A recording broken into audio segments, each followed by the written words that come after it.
The night sky burned with prophecy.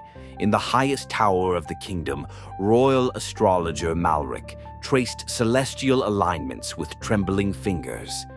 The planets had spoken. King Aldrich would die by treachery before the next full moon. Malric rushed to the throne room, his voice faltering as he revealed the grim message. The king scoffed at the warning, yet his court fell silent with unease. Among them, Sir Edric watched from the shadows. Once a proud knight, he had been dishonored and cast out after a failed campaign. Now he stood among the palace guards, bearing only whispers of his former glory. But before dawn, a new tragedy struck. Malric was found dead in his chamber, his throat slit, the ink of his star charts still wet. Word spread swiftly through the palace, sending shockwaves through the nobility. The whispers varied. Some claimed Malric had angered the stars, others that a hidden traitor sought to silence him. The castle's gates were sealed, and an emergency council convened. Among those gathered were Lord Varek, the king's trusted advisor, Lady Elera, the king's mistress, Captain Lorne, commander of the palace guard, and High Priestess Myra, who claimed to interpret divine will.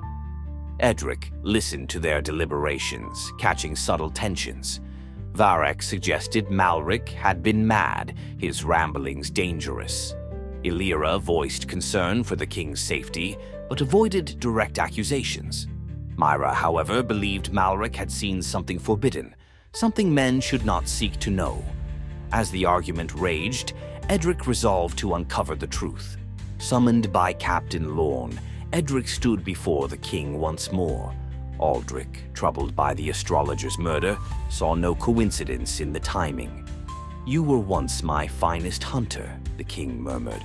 "Find the truth, and your name will be restored." Edric bowed, but knew the task was perilous. The court was filled with those who despised him. Yet the stars did not lie, and neither did cold steel. He began his search with Malric's scrolls, seeking hidden messages in the constellations. But as he studied the symbols, a coded warning emerged. An assassin lurked within the palace walls. His first lead came from Malric's apprentice, a boy named Thomas. The frightened youth revealed that his master had been on edge for days, frequently speaking of a secret that could change the kingdom's fate. "He told me the stars whispered more than just the king's death," Thomas stammered. "He said someone was moving them." Edric pressed further, but Thomas knew little else. The knight turned to Malric's chamber, examining the crime scene. The astrologer's papers were scattered, his telescope smashed.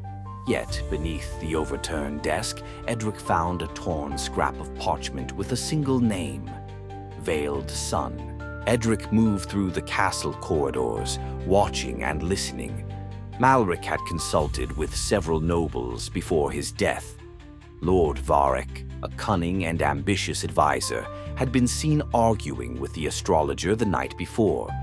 Lady Elira, the king's mistress, had once been accused of dabbling in forbidden knowledge. A servant girl whispered of a hooded figure slipping into Malric's tower hours before the murder. Following the trail, Edric discovered a discarded dagger in the castle gardens, its hilt marked with a sigil long thought erased from history. While investigating, Edric encountered an unexpected ally, Seraphine, an old friend and fellow knight who had chosen exile rather than serve a corrupt lord.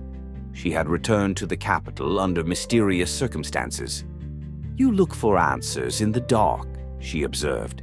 "Be careful not to lose yourself in it." Their conversation was cut short when a commotion erupted in the Great Hall.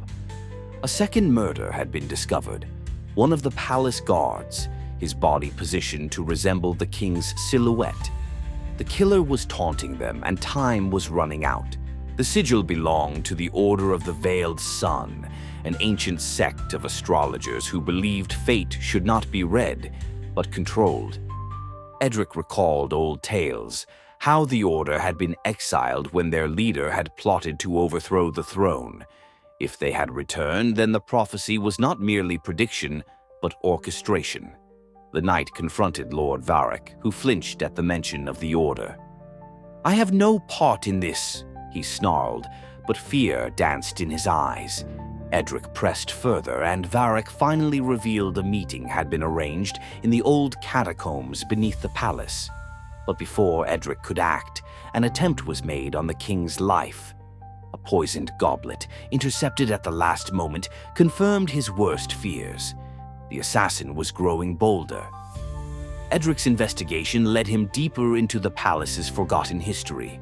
He discovered hidden tunnels leading to the royal chambers and an ancient inscription that read, "To change the stars is to steal from the gods." Edric descended into the tunnels, his heart pounding. The air smelled of damp stone and something metallic, blood. The glow of torches revealed robed figures encircling a man in chains, the king himself. The Order of the Veiled Sun had struck before Edric could warn him. The prophecy was in motion. With a silent signal, Edric moved. He dispatched the first acolyte with a swift stroke, then another. Chaos erupted, the cavern filled with the clash of steel, the cries of the dying.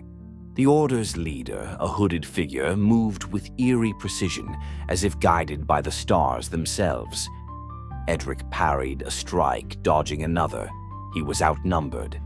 Just when he thought he would fall, Seraphine appeared, cutting through the cultists like a vengeful ghost. Together, they pushed forward, reaching the king. But the leader of the Order had vanished into the shadows. The hooded leader fell, revealing not a stranger, but Lady Alira. Her face was serene, as though she had foreseen her end. "The stars willed this," she whispered. "Aldric's reign was always meant to end."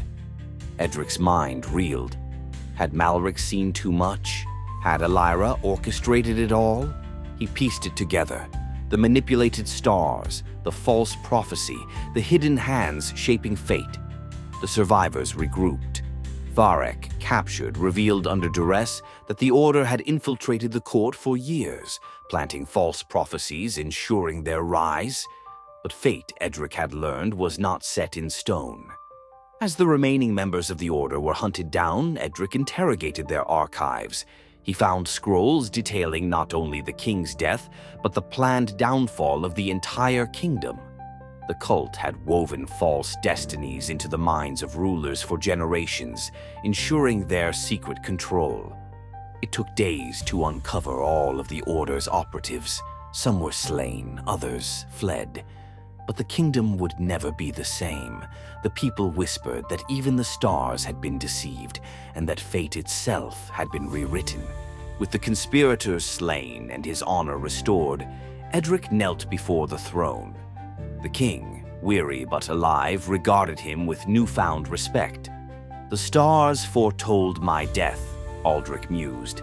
"Yet, here I stand." Edric sheathed his sword. Perhaps fate is merely a guide, not a master. The chamber was silent. The court, still reeling from the revelations of the Veiled Sun's influence, barely dared to speak. The power that had dictated the kingdom's fate for generations was shattered, its followers hunted, its false prophecies exposed. Yet uncertainty loomed. What would become of the kingdom now, with no stars to follow?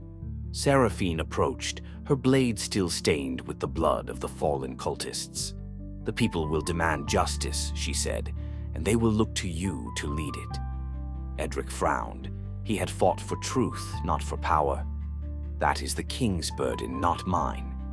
Aldrich, however, shook his head. "The people whisper your name, Edric. You are the knight who defied fate, who saw through the lies of destiny itself. They will not let you slip into the shadows." The weight of the words settled on him. For years he had been an outcast, disgraced, without purpose. Now he was being given a place in the kingdom's future, perhaps even a role in shaping it. But what did he want? The following days were spent restoring order. The last remnants of the Veiled Sun were captured or fled into the night. Thomas, Malric's apprentice, was named the new royal astrologer, though he hesitated to take up the mantle. "I don't know if I believe in the stars anymore," he admitted to Edric. "Not after all this." Edric clasped the boy's shoulder. "Then maybe it is time someone looked at the heavens for wisdom, not control." Beyond the palace, the city whispered of change. Nobles who had benefited from the Veiled Sun's influence found themselves under scrutiny. Aldrich enacted new decrees, ensuring that no secret order would ever hold such sway again. And yet, there was unease. The people had long lived under the belief that their fates were written. With the stars now proven false, many felt untethered, lost. One night, Edric stood atop the palace battlements, looking to the sky. Seraphine found him there. "Still seeking answers in the stars?" she asked. He chuckled. "Number just wondering what comes next." She leaned beside him, her voice softer than usual. "You could stay, help shape what comes next. Aldrich would welcome you as his right hand." "And you?" She hesitated, then smirked. "I suppose I could use an old friend to keep me out of trouble." For the first time in years, Edric felt something unfamiliar, a sense of belonging. He had spent so long seeking redemption, only to realize it had never been about restoring his name, but about forging a new path. A path that was not dictated by prophecy, but by his own choices. As dawn broke over the kingdom, a new era began. The stars, once feared and followed blindly, now held only possibilities. And for Edric, that was enough. He turned away from the sky, ready to walk his own path at last.